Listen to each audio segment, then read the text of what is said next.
What is the delay now?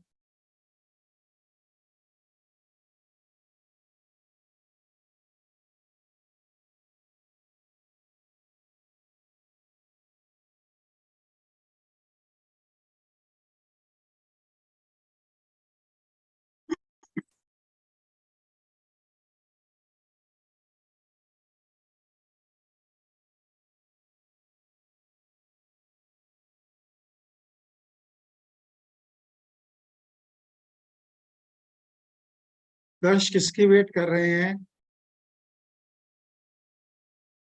दर्श किसकी wait कर रहे हैं?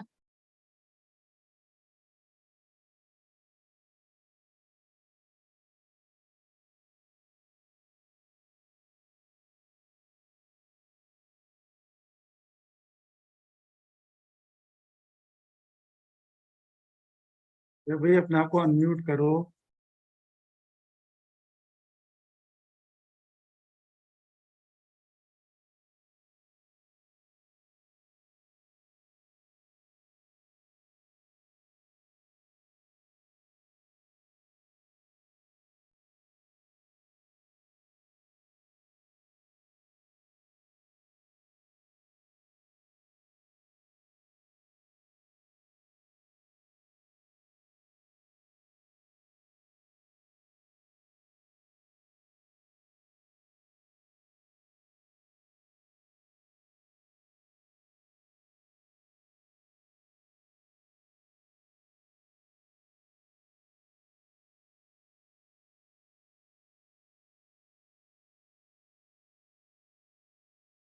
हाँ, किस बात का डिले हो रहा है भाई?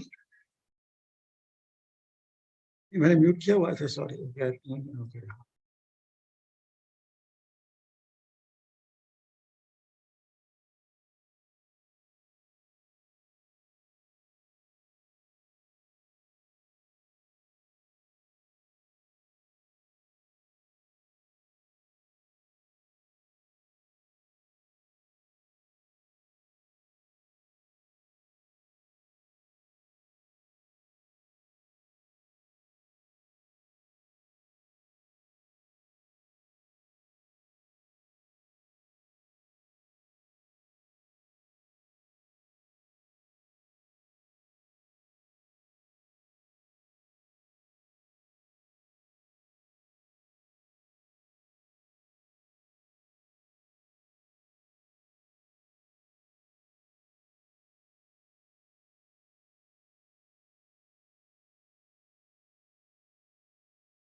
Hello everyone. Just a second.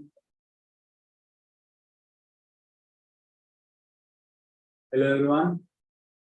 Thank you for joining for today's webinar. Today we have Mr. Adarsh Khan from Cyberera. Cyberera is working in bug bounty hunting, and he has trained over 13,000 cybersecurity professionals over a course of 5 years. He has been doing cybersecurity training for corporate, government, and other ministries as well. So let us start this session. I'm handing over to Adarsh now. Thank you, Utkarsh sir. Thank you, the team of SIC, for inviting me this session. I'm glad to be a part of this initiative, the Digital Cyber Defense Initiative, where we are celebrating Cyber Awareness Month. And today our topic is personal cybercrime protection. As you all know, cybersecurity is an indeed issue for the global concern.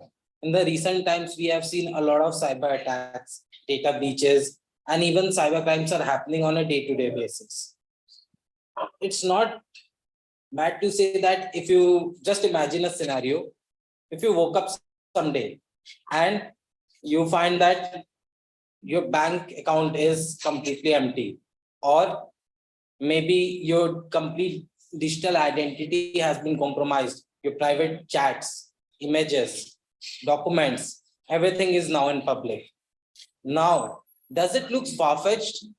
No, because this scenario people are facing on a day-to-day basis, and it is growing, it is about to grow exponentially. And of course, if we all could be a victim, why? Because we are relying on some technology which is continuously changing, which is continuously evolving, and we have no clue like what we are doing and how to operate.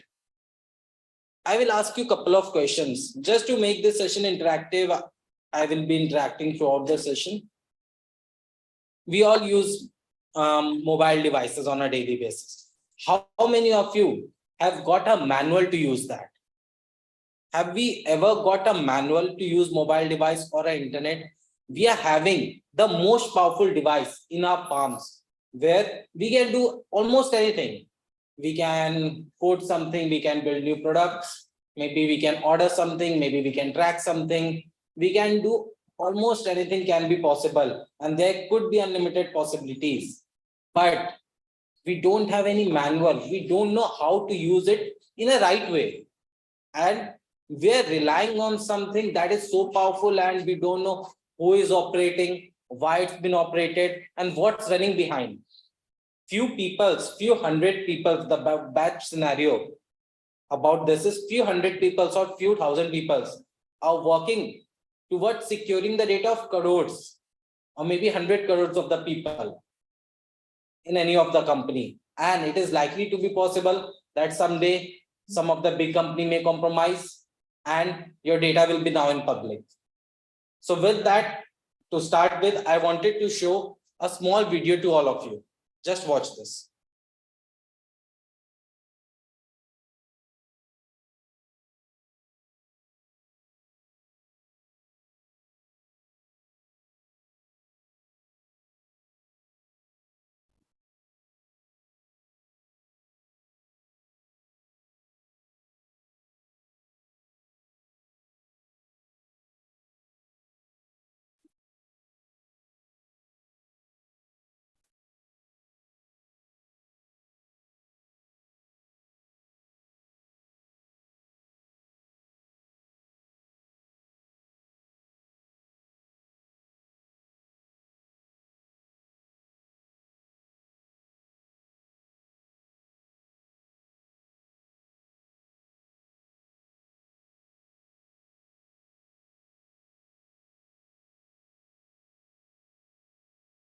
Hey Mom, hey Dad, it's me, Ella.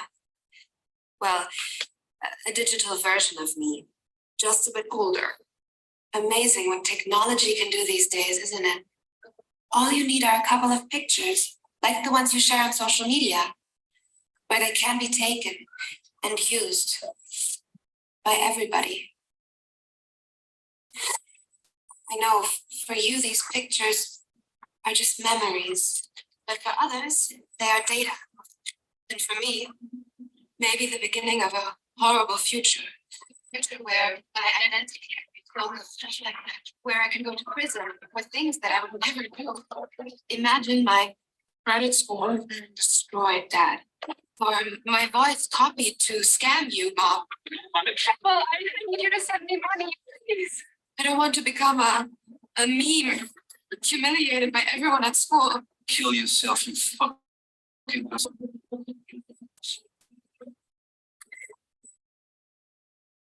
And I certainly don't want this.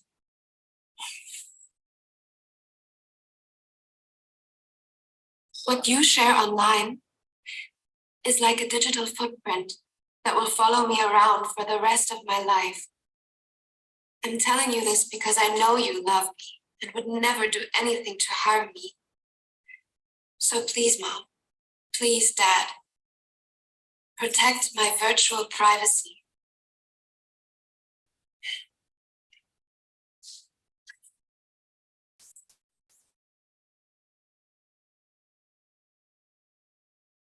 I think most of you have already seen this video because this was quite popular on YouTube and Instagram.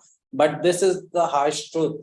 We are living not just in a digital era, but an AI era where possibilities are endless and manipulation can be done very quickly, very easily. And that's what we are going to cover in this session. Before starting to this, let's understand whatever we are discussing, is that a big issue or how big the issue is? So let's see some of the market statistics and the threat statistics. So by 2023, it's expected to have a cybercrime damage globally of $8 trillion, almost 2.5 times more than the India's complete GDP. If you got hacked or if a company got hacked, it takes almost 267 days to identify that data breach. And sometimes they are not able to find or fix that even after so long. And on a daily basis, we face $16.4 billion of cybercrime damage. So the problem is huge, and still we are not able to find an appropriate solution, and the getting to an appropriate solution will be quite difficult because we are evolving and hackers are too. Before starting to this types of cyber crimes, I would like all of you to show a quick demo, a real-time demo, where we are going to experience what we can do. And before that, I would like to tell you a story. So this story is about a bank based in Hong Kong. You can Google, I'm not going to tell the name over here. So one fine day, one of the accountant received a call from one of the directors or someone who was posing as a director. Someone has mimicked their voice and he told the accountant, hey, we have acquired some company and you have to do a transaction of $35 million. So accountant got confused a little bit because the time was at the late evening and the accountant was about to leave. So he asked the director to send him an email. So what hacker did was, they have already hacked that email. There are a couple of methods such as SPF methods by which if the website is not secured, anyone can spoof that. Or maybe there are certain other methods by which hackers hack that email. And now they have send the email to that accountant. Hey, these are the account details. They have also mimicked, and this case study is about 2019.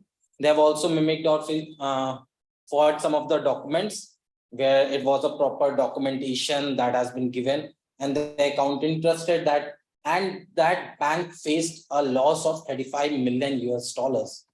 And the case has not been yet solved. And this is one of the cases, and there are thousands of cases that are still pending. So I read this case and I was quite curious, like how hackers were able to do this. And I came to some conclusion research and I was able to find out some details like, okay, hacker have maybe used these methods, and I'm going to explain you also. So first method, how a hacker has spoofed someone call. So I would like to show you a demo.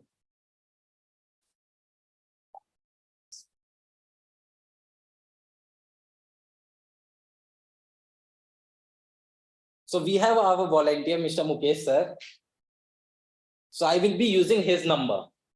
So his phone is with him. I haven't touched his phone now or before. You can see that on the mic. And we have another volunteer as Utkarsh sir. So Utkarsh sir, can you please tell me your number? Sure. What's your number? Yes. I'll show you. Or I'll put in my number there.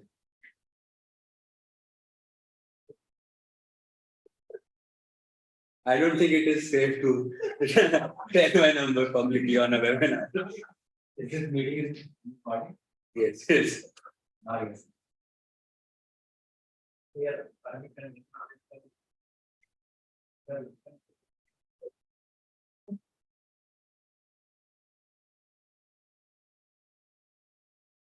What's your number?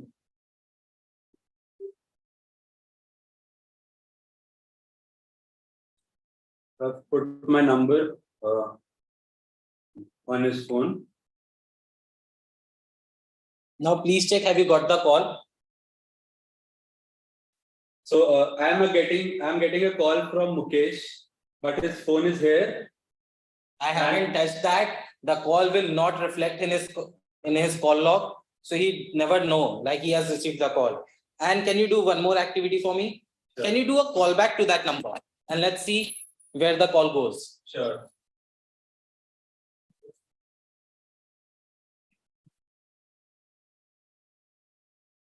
He is getting the call. So now the person who was the victim is now getting the call. So I'm now out of the story. I was not involved. And if I do something like this, if I have done some crime with his number, and if someone do a call back, he will be responsible. And this was just for educational purpose. So now let me explain what happened in that case study. Someone has used this, and it's very easy to do that. It's just a VoIP service. Maybe we can discuss that in details in some other class, in some other webinar. But we have used a VoIP service where voice over IP, where we have put it his number, and we have used a VoIP agent by which I was able to make calls. So now what happened was, I can also use a voice spoofing app where I can take certain samples of his voice and I can replicate that voice. You might have seen certain voices or certain sort of the similar things on the Instagram where people are spoofing anyone's voice. People are like Modi ji voice, that was quite popular. People were making songs on that, or maybe some other voices.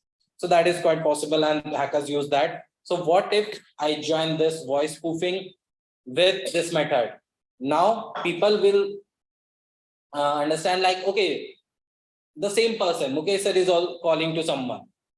And if I'm using his identity, people who are trusting him is now trusting me.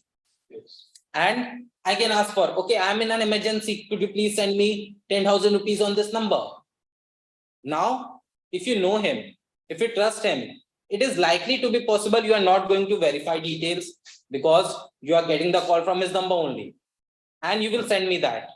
And maybe if I am able to hack his email also, maybe I can do large transactions as well, where legalities are required. I can spoof certain documents. I can create fake documents where I can ask people to do any of the things. Maybe he's a director or a owner of company. I can ask anyone to transfer certain shares or do a malicious transaction, and people are going to do that. And this is happening not just with big corporates, but with the common people. That comes to the first types of cybercrime that we are going to discuss is phishing attacks. So what is a phishing attack? Phishing is not about catching fish in the ponds, but it's about catching live people on the internet and extracting live sensitive credentials or sensitive information by these attacks. So now, in simple words, what we can do is, how we can describe phishing attacks is fake login pages, where hackers create fake login pages, which is quite similar to the real ones.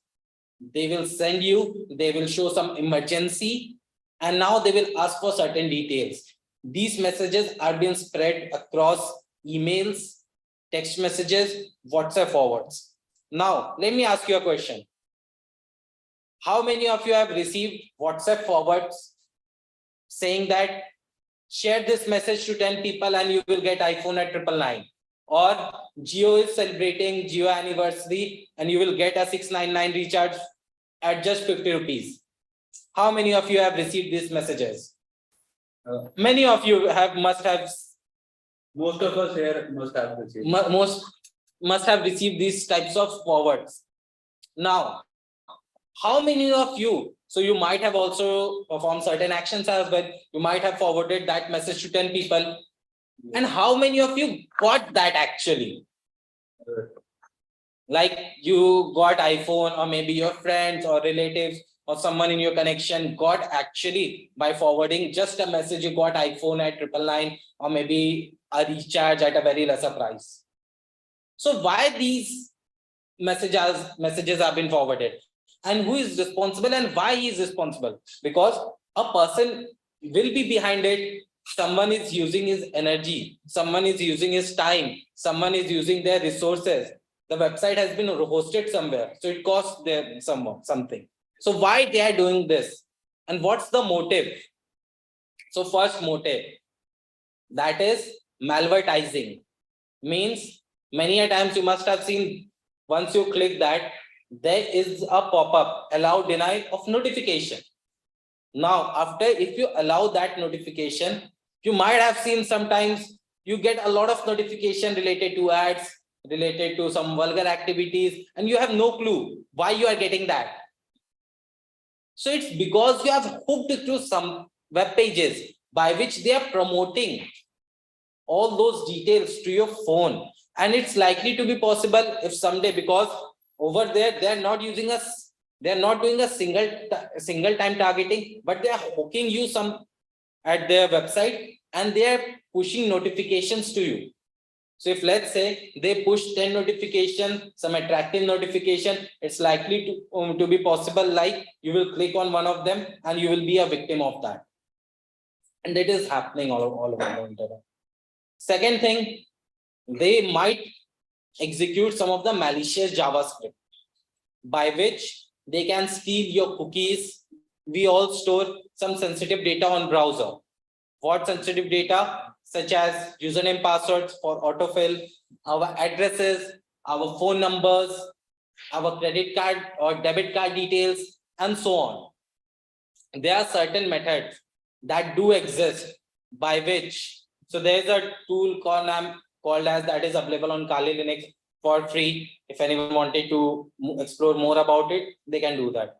That's the tool name is Browser Exploitation Framework, or maybe you will type BWF. So in that tool, if you create a link, if you send someone, the person will be hooked just by clicking that link. They don't have to perform any action, they don't have to allow, and they can find vulnerabilities in those browser, they can execute arbitrary commands, and maybe they can get access of that. And it is very easy to create all these phishing attacks or phishing websites. Let me show it to you. Like, you just have to search for, let's say,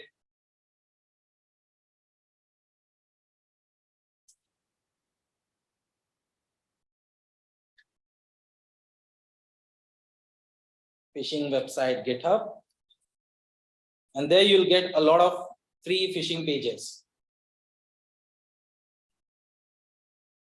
or maybe online phishing website maker online. Anyone, a student of class 12, they can also do that.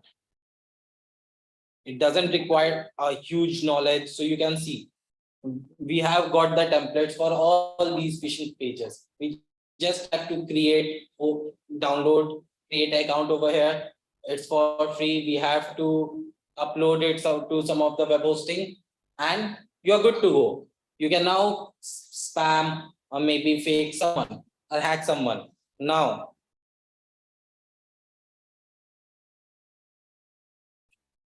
there is another repository, Shellfish. This is another framework that provides you with almost all the things you can see over here. And there are other phishing also, phishing repositories as well. So this was an example of phishing. Now let's take an example of malware and ransomware. Now on the internet, you might have seen a lot of mod apps, or maybe before discussing about that, let's discuss something.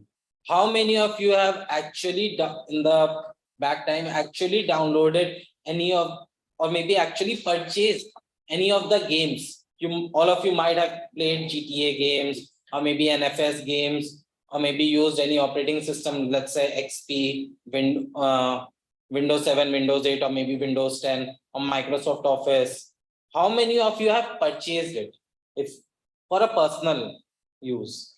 If you're using it for the office use, it's for offices provide that. But for a personal use, most of us might have used these crack versions.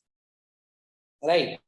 How many of you have used these crack version of Photoshop, of any games? Now the question is, why because some people have spent their hard work in creating those softwares, and the other people have spent a lot of other hard works also in cracking that software and making it for free. Now, why they are doing this? Why, if a software that is worth of 10,000 rupees or 15,000 rupees, why someone is using their brain, spending time on that, and giving those softwares to you for free? Are they doing some social activity? The answer is big no. Now, why they are doing this? Let's take an example. There is a game, Splinter Cell. Let's take an example of Splinter Cell. Some of you might have played that game, Splinter Cell Blacklist. Now the game I was playing in my PC, and I have seen the complete scenario. Now what happened was my PC was having a good configuration, maybe the 2x configuration that was required to play that game. But still the PC was lagging. Now why? Because when I am playing the game, they are running certain other processes in the background. When I'm hooked to that game, hackers are executing some other commands on my PC, hacking my systems, or taking away my data, or maybe they are doing crypto mining on my PC, where a lot of internet users have been required, a lot of resources have been required, and a lot of electricity have been required. So my laptop or my PC is earning for them, or maybe all the personal data is now compromised. Similar to that, most of you might have used or heard about these modded softwares. Let's say YouTube mod, Netflix mod, KineMaster mod. So these are some of the popular softwares that we all use. Now, why it's for free? Because there are certain malwares that have been embedded with them. Now, once you use that, all your data will be compromised, and the data will be sent to the remote server.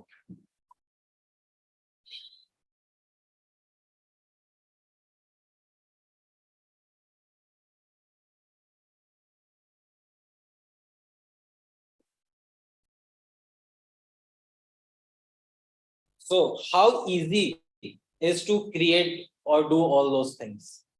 Very easy. You just have to download any of these tools. They are almost for free. And you just have to follow their documentation and you're good to go. You can download all those things. And what you can have access of, TeamViewer like remote desktop control. So if someone install this tool in your system or a mobile, they are having similar remote desktop access, real-time remote shell, remote file browser. remote command and script execution, event log viewer, service management, Windows patch management, automated checks, automated task runner, remote software installation, and so on.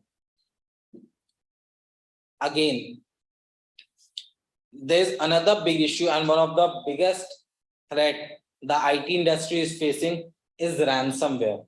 So ransomware is made up of two words: ransom, which in Hindi means firoti, and software. So firoti wala software, a software which when get installed in your system, it encrypts all the data, and sometimes it remotely sends the data to a remote server, and it asks you money. Usually these payments are made in sort of cryptocurrencies to get access of the data back to you.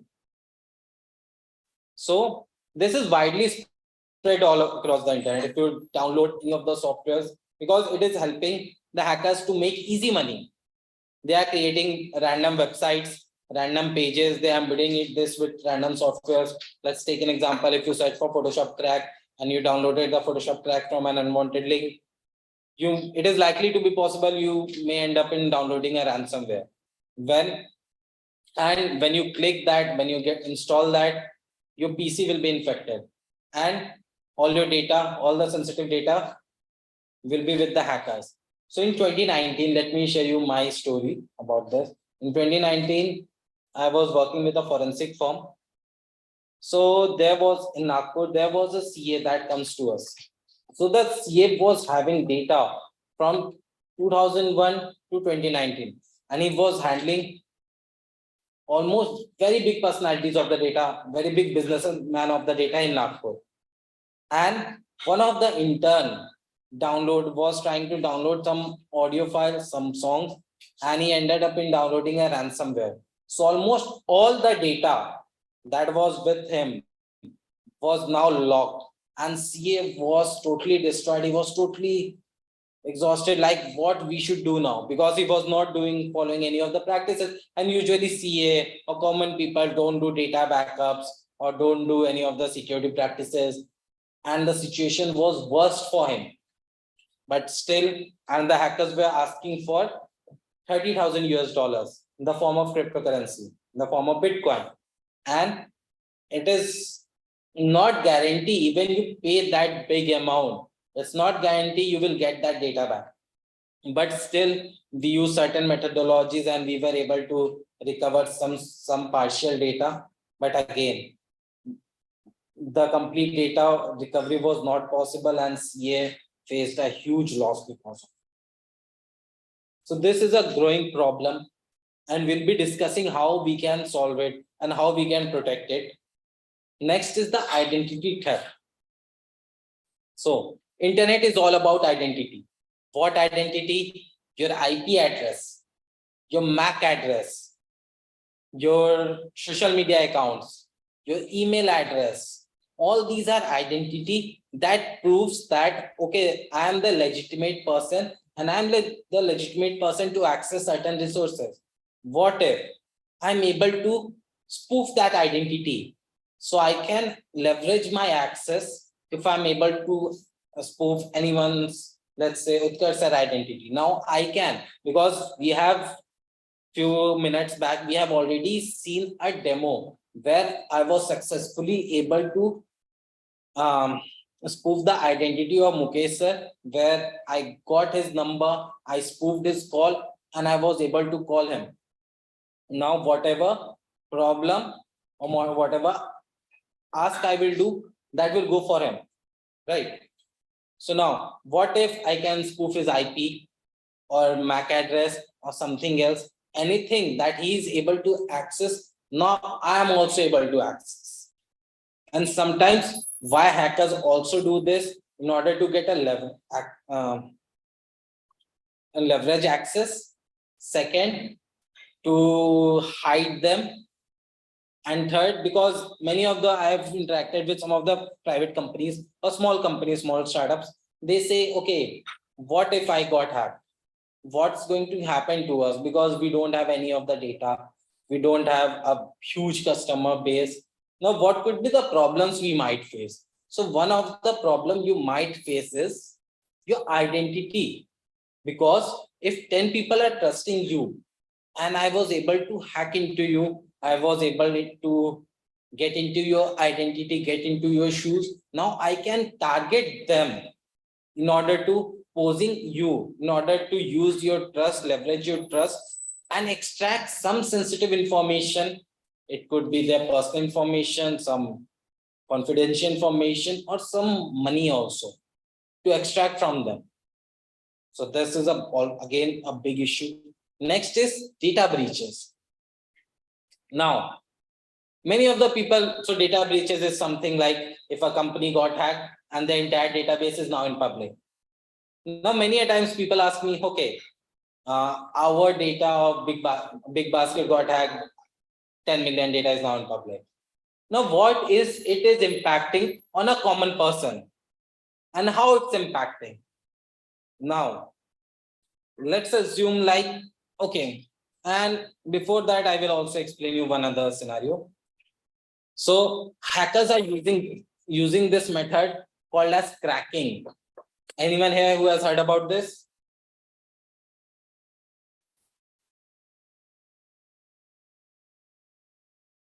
Anyone here who has heard about this cracking? So now what they do is, let's assume hacker is having a huge database of, let's say, 1 lakh username and passwords. Now what I will do, let's assume I'm a hacker. I'm now having a database of 1 lakh username passwords. And one of the common mistakes that usually people do is, if your password is same on Google, the password will be same on Facebook, the password will be same on Netflix, the password will be same on 10 other websites. So what I will do is, there are certain tools that do exist, again, that is available on the internet for free.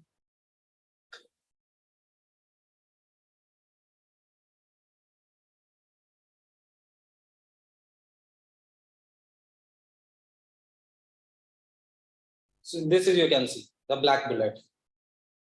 So it's available and Storm.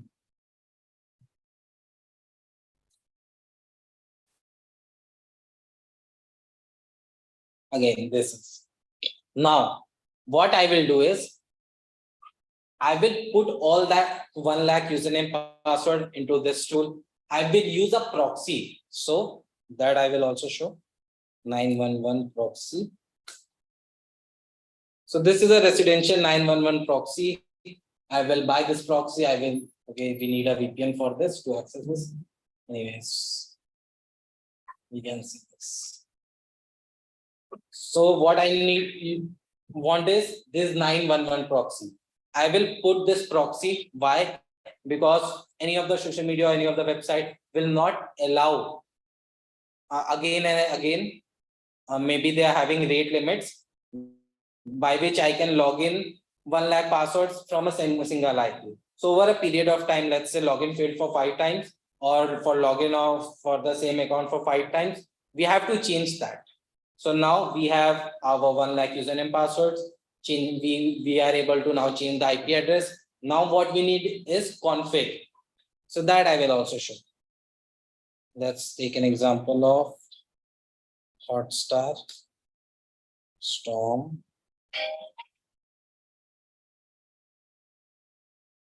config. So here you can see we got a config for Hotstar.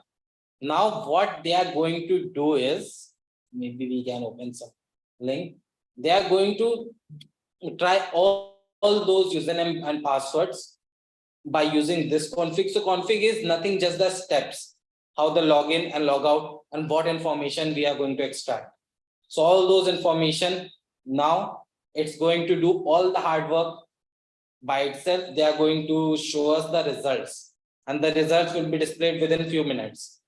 Similar to this, what hackers can do, they do it for Flipkart, and they're doing that.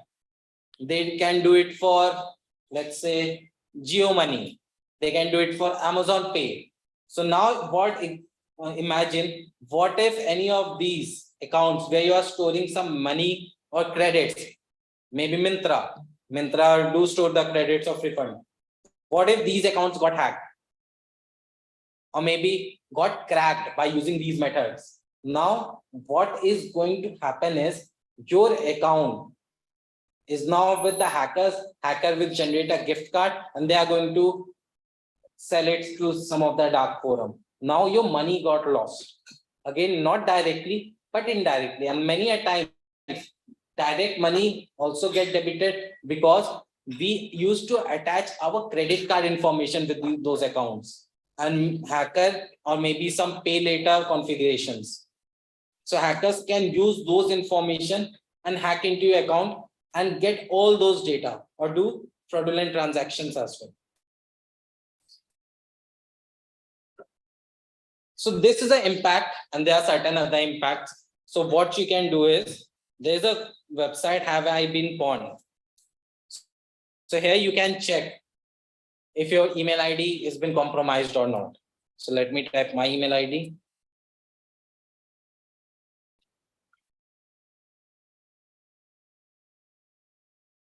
So, okay, my email ID has been compromised. It's been compromised in 00 web host. Almost 15 million customer records were in public. What data was compromised was email ID, IP address, names, and password. My data was compromised in big basket. Date of birth, email ID, IP, name, password, phone number, physical address. So nothing is private to you. Anything, any of the hacker can get access. My data was compromised in Canva as well. Canva is quite a popular tool. My email ID, geographical location, name, password, usernames. My data was compromised in CoinMarketCap, Demon Forums, Domino's, Twitter, and Twitter 2 times. You can also check now. One more interesting thing out of context I wanted to share, but please don't use it for the malicious purpose. But over here, you cannot see these username passwords.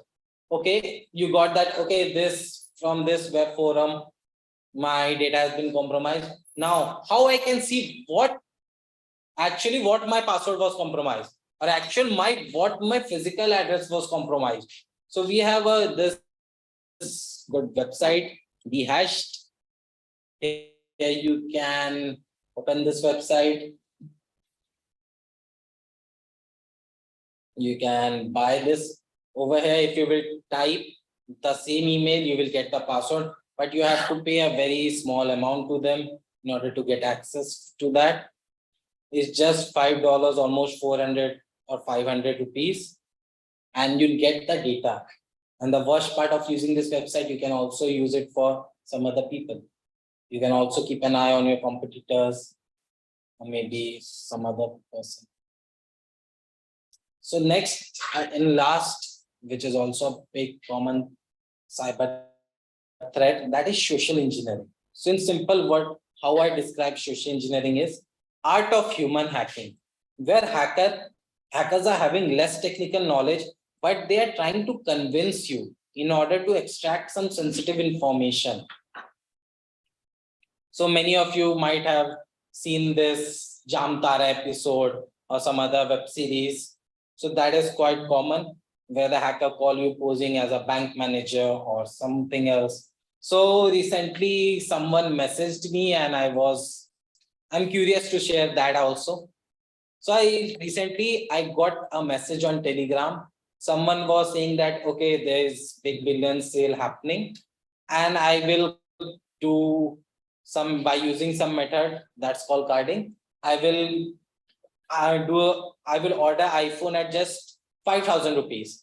And the best part is I'm not going to take any advance from you.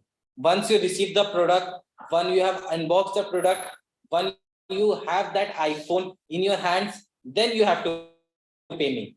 Anyone is going to trust. But the person asked me,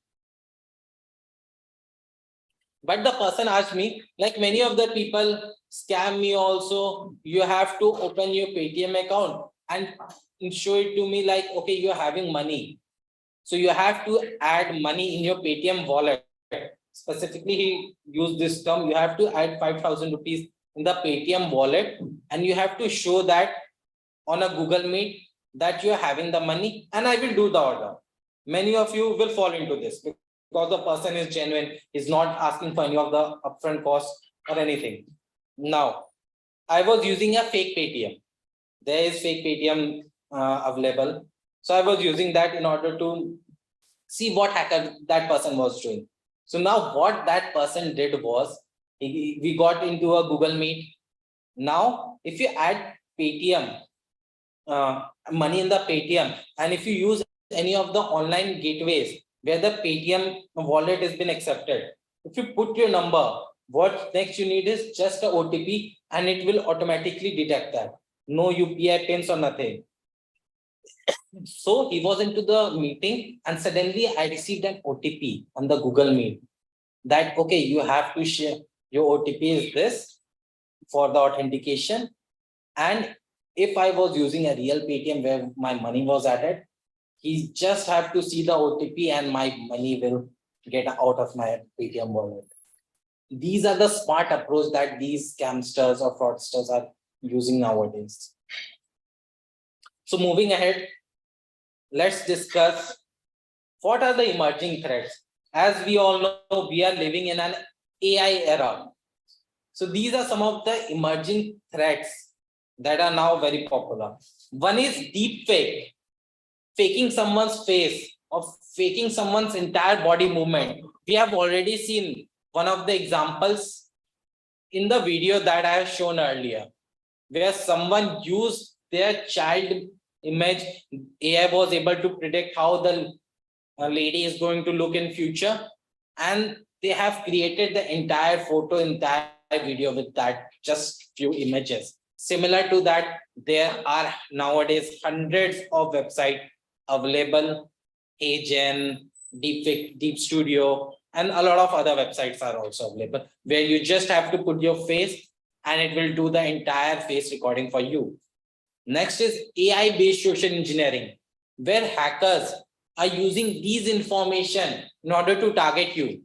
Let's say they are going to curate all the data which is relevant to you as per your behavior, as per your actions, and they are going to target based upon the specific information. So in the general case, what happens is hackers use the same things for hundreds of people or maybe thousands of people. But with the uses of AI, they are now able to curate a specific targeting strategy for all the hundreds of the individuals. And it is likely to be possible, like many of the people will get into that and may end up in losing money or sensitive information.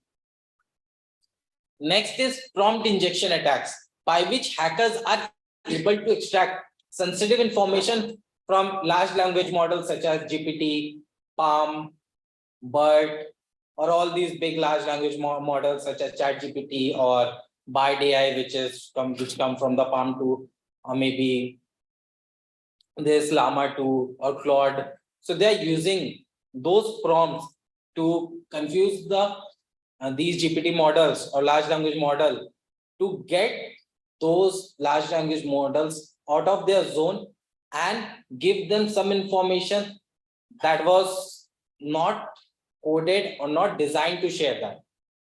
So these are some of the problems for prompt injection attacks. Next is AI powered malwares.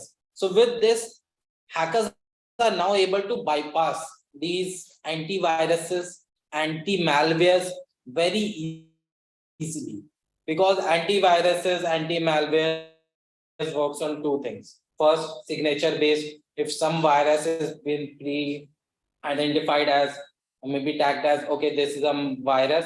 Now, if some of the antivirus, anti-malware will detect that, it will match the signature and it will flag that, okay, this is a virus. Or maybe on the basis of their behavior, if some of the program is downloading or uploading something on a regular basis, or maybe consuming more data, consuming more battery users, now it will flag it as, okay, this is a virus. But now with this AI powered malwares, these malwares are optimizing themselves as per different anti-malwares and antiviruses.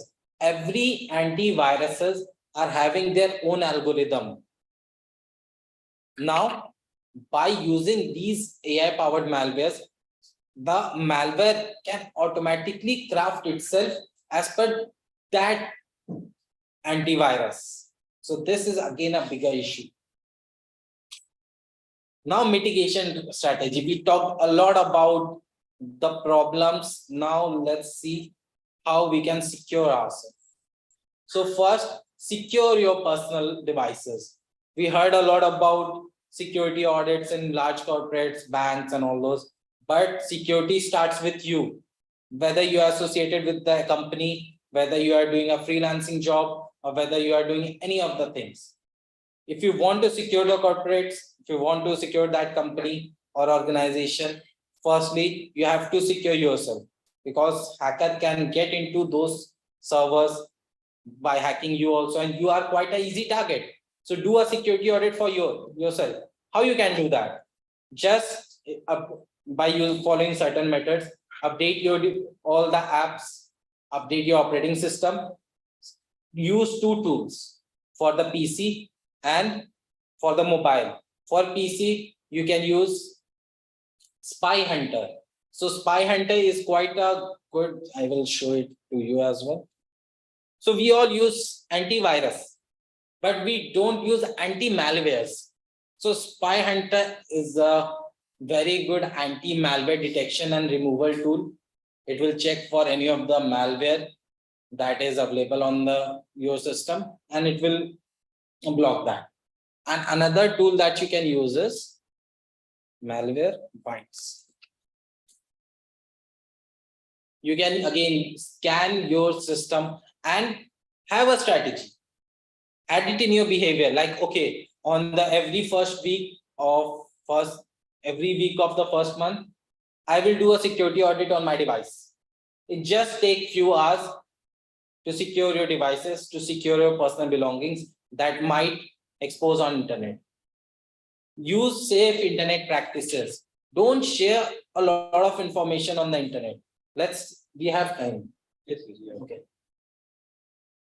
So many a times, let me share you another example. Let's say you want to make paneer curry, and you search on the internet how to make paneer curry. Okay. Now you got a blog, you are reading the blog, and suddenly the website gives you a pop-up. Like, if you want to read further, you have to log into that. You have to create an account. Now, ask yourself, just for creating or just for getting that recipe, do I need to share my personal information? The answer will be no sometimes, and sometimes you have to. You want those websites to reach out to you. But do I need to share where I'm not going to get into that website again? But you have shared your digital footprints. So in that case, what you can do is you can use this free service, that is temp mail, where you don't have to share your actual emails, but you can use any of these emails and you can log in to that website. You can use that and you can go away without leaving your digital footprints. So it's a good practice. Next, what you can do is use this website, Virus Total. So by mistake, if you have downloaded something and you are quite confused whether we have downloaded a virus, or maybe you have visited to a website and you are confused, like, okay, website is trusted or not, or maybe it is having any of the malicious thing. How you can validate that? So by using this website, this is a website developed by Google. So by using with this website,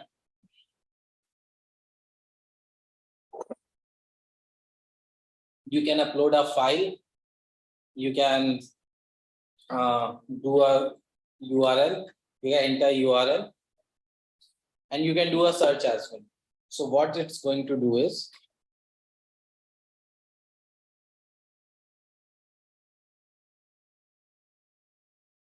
So they are having almost 90. So they have scanned this URL to almost 90 antiviruses and anti-malwares to check whether this website is safe or not, to check whether this website contains any virus or malwares or not. So this is a good tool if you can use it to check if your file or the URL contains any virus or malwares.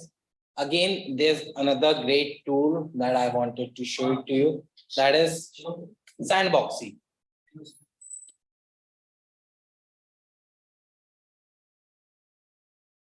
So again, Sandboxy is again a great tool. Many a times we download something and we want to use it either for the one-time use.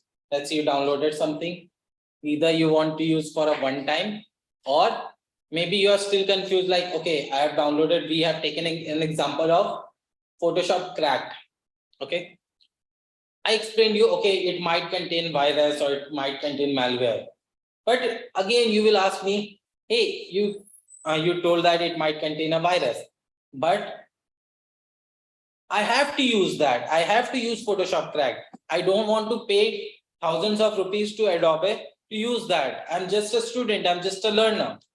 Now, how you tell me how you can use, how I can use that tool and how I can secure myself. So for that, this is the answer. You can use a sandbox. So what it will do is,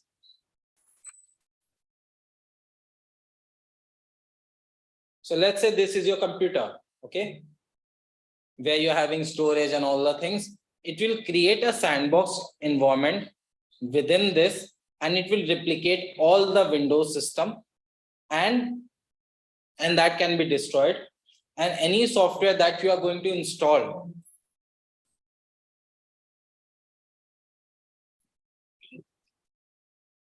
any software you are going to install is going to install in this sandbox.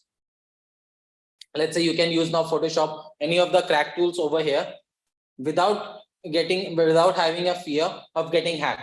So now you can use that tool as well as your data will not get hacked. So it's a cool thing that you can use. Again, you might ask me, okay, you have given me a solution. So you have taken two examples. One was of Photoshop and one was of KineMaster or Netflix Mod. Again, I want to do the same for the mobile devices. How I can use this sandbox environment. So for mobile devices, we have this VMOS Pro. So you can download this. This is also available on Play Store. It's a virtual mobile operating system that will create a simulated environment, a complete Android simulation, mobile simulation on your mobile itself, where you'll be having an additional layered operating system where you can install almost anything, test it or use it for free without having a fear of getting hacked. So this is again a cool thing. And again, the most important thing is continuous education and awareness. Cybersecurity landscape is changing on a continuous basis. What is relevant yesterday will not be relevant today. And it's changing faster than that. It's not changing on a day-to-day basis, but on an hour-to-hour basis, or I will be not wrong if I will say on a minute-to-minute basis.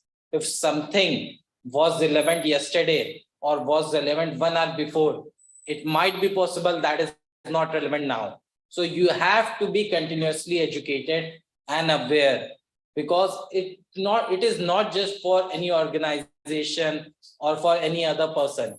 It's for you to secure your data in this digital era. We are talking about digital India. We all talk about we are empowering digital India. We have been a part of Digital India initiative where we are ordering foods, doing UPI payments, adapting digital technologies. But if we are talking about digital era, we should also talk about secure digital era, where we also need to understand how we can secure our digital assets to protect our loved one and us getting hacked or having a fear of leaking our digital identity on the internet. So now these are some of these things by which you can eliminate cyber risk. First is cyber hygiene. Limit your personal info online. Be cautious, like what data you are sharing and why you are sharing. Let's say like, okay, Truecaller, let's take an example of Truecaller. So how Truecaller works? So Truecaller takes your call logs and your contacts and it saves that in the database and it show it to the other person. Okay, this number belongs to this person. Now understand, if Truecaller is asking for your location permission or maybe your photos, is it relevant for that? No, but still you are allowing that. Now what's going to happen is Truecaller might access your gallery or might copy some additional photos, right? Nowadays we have seen like almost all the application can now read the OTP automatically. Nowadays you don't have to enter the OTP, it just got pop up or got automatically entered into the OTP box. Now ask yourself this question, like if let's take example of Swiggy can read my OTP. So can it read the OTP of SBI? Can it read the OTP of other apps? Or is it only able to read the OTP of Swiggy? So what could be the answer? It can read any of the OTP or any of the messages. Now, Swiggy or these apps have been complied, they have lawsuits, they have a lot of things by which your data is protected. But what if you now downloaded an untrusted app and they are having the same features? Now they can read any of the OTPs. We discussed about Grandmaster mode or Netflix mode. They still, if you allow the permission of SMS, they are still able to read all your OTPs, all your messages without your permission. Next is social media privacy. So again, we all are sharing a lot of data on social media, and we have already seen the video by which we are hackers or maybe someone has taken a lot of images from Facebook or any other social media. They have used those images, and we also share a lot of information about, like, if someone's security question is, what is my first school name? These are some of the security questions that we put. Or what is my pet name, right? Now, if I will browse into someone's social media, it's likely to be possible, like I can get that information very easily. And I can put that into the security question and I can bypass it. Next is again, education and awareness. This is the most important thing. And next is reporting cyber crimes. Many a times we don't report that, whatever happened to us. It is always essential to report it to the authority.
Hello.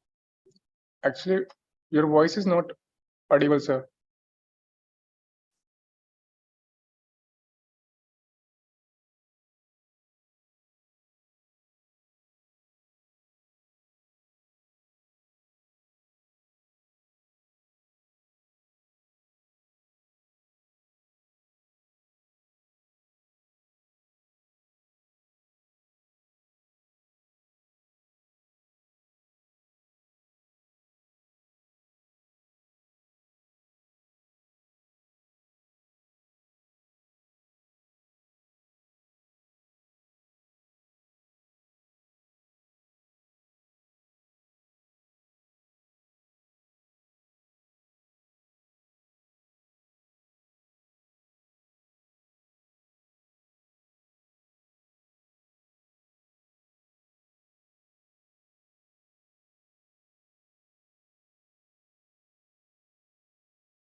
So sorry, we faced a technical issue. Anyways, let's continue. So we concluding this, let's have a Q&A session where you can ask me question and I'll be more than happy to answer all your questions. So first question we got is from Piyush Mittal. What is the solution of this problem? How do someone identify it as a valid call or not? I mean, just because of these threat, we cannot just leave to use calling apps, can we? So the answer is still we don't have any solutions for this because there's no science like you can identify this. There's nothing, there's no app that can tackle this, and it's not got get flagged also. So the answer is nothing. There's no answer. Next is we are living, and this is a big problem. We are living in the digital era and cybersecurity is always evolving trends. So my question are, what kind of measures an individual should take to protect himself from getting his mobile act? So answering this first question is, first, update your all the digital belongings, your mobile devices, your computer systems, your apps, all those things, update it on a regular basis. Next is, don't share your information to anyone, like through any of the apps or through websites. Like you have to understand, it's all about awareness. You need to understand why you are sharing, whom you are sharing, and if you're sharing something, what could be the worst consequence? What could be possible that, hey, someday that thing got hacked, how much loss you can take?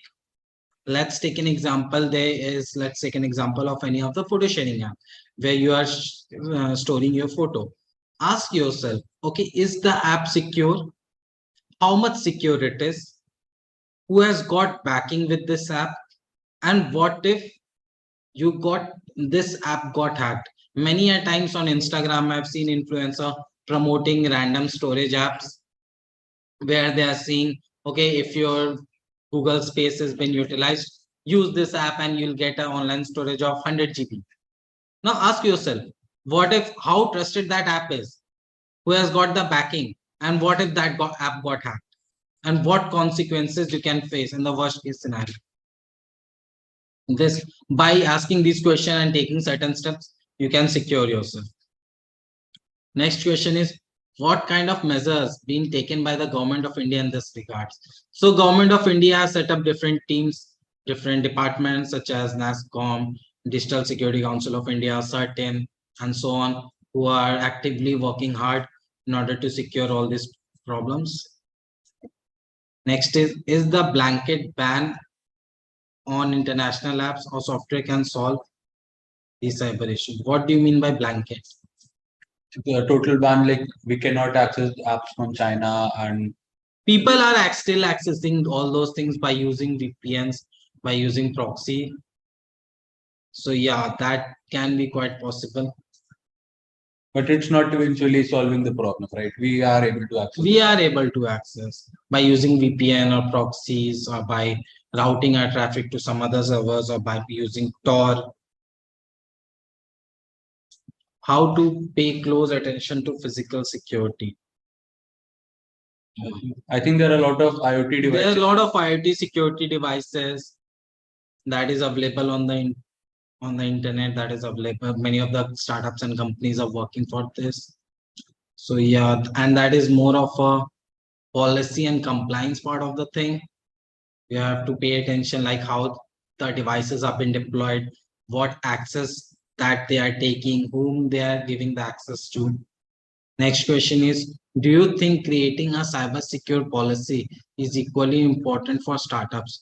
Being a non-technical person, how understand the need of cybersecurity in my startup? So the answer is technology solves the problem of technology. Let's take an example of when the electricity was invented. Can we regulate or make policies on electricity? No. We have to develop new technologies in order to control that. We have developed circuit breakers in order to control the electricity. That's how policy plays of course, policy plays an important role, but for whom? For the good persons, for the good startups, for the good companies. Are those policies applicable for hackers or hackers group? No, they are free to do anything. And somehow it's limiting these companies also for doing out of the box innovation. So this is some of the problem. Yeah, policy can be not a very I cannot say not a very big role, but yeah, it can play a significant role in securing the digital ecosystem. But we should always strive for new innovation by which we can secure our digital assets. So next question is how to perform a cyber security risk assessment. So just type the same question on Google and you will find hundreds of the tools and the softwares and the frameworks that you can use for doing the cyber security risk assessment. One of the tool that is quite popular and the owner is friend of me. So I'm not going to promote, but yeah, that's a good tool to use. That is 8 solution. So search for bits secure 8 solution and you can use that too. Which apps are good to secure mobile devices? So I already mentioned some apps that you can use for computer systems. Similarly, to use it for the mobile devices, you can use AVG antivirus, and with that you can also use Malwarebytes. Using a combination of 2 or 3 antiviruses and anti-malwares is always good, because if someone has missed some signatures or some behaviors, it's likely to possible that other can catch it. And these both antiviruses and anti-malwares are quite popular, and they are upgrading and updating their databases on a regular basis. So these are good to have tools. So if anyone is having any questions, feel free to ask, or maybe we can wind up this session as well. I think ma'am had a question. Yeah, the same one that which can be, for example, you said that's 500 we could use on the first of every month to check that if everything is okay with it. So, is there an app for the mobile also? I already mentioned there are 2 apps, AVG and Malwarebytes. Apart from that, try updating all your applications, all your operating systems on a regular basis. Let me share why. Back in 2019, there was a CV10 vulnerability that existed on WhatsApp, by which if I am going to send you an image on WhatsApp, if you download that image, your phone is hacked. WhatsApp was able to patch this vulnerability very soon, but many of the people were not having this sense of updating the WhatsApp every time. So people ignored that, and many of the people have faced the issue. So company, no, many a times company are quite aware about this problem, and they really also release the patch. But people are not that much aware and people ignore those things, and they may get hacked as well. So Adarsh, I have this final question. So I understand you are working in this sector, you know about upcoming vulnerabilities and ways to mitigate them. So how us as common people can be up to date about these vulnerabilities and mitigate them? Only one answer: regular education and awareness. There cannot be I cannot give you a proper framework that you can follow, that you can by which you can secure yourself. Only one thing: there are a lot of training sessions, awareness session, blogs are there. Just keep reading them. Just keep on eye. And second thing, be cautious on what you are sharing on the internet. As I was asking, could one just for bank transactions and other for will it reduce the fraud? Absolutely. But if the same mobile has two SIMs and if you are just using one SIM and that number for you given in the bank, The other SIM you are using for general. Then it's make no sense because OTP is going to come into your mobile. If you use two different phones, then please. With this note, I would like to end this session with a quote that is, think before you click on the internet. A wrong click can ruin your life. And you are just one click away to destroy your digital identity. Thank you, others. Thank you, everyone, for joining. It was a wonderful session, very informative.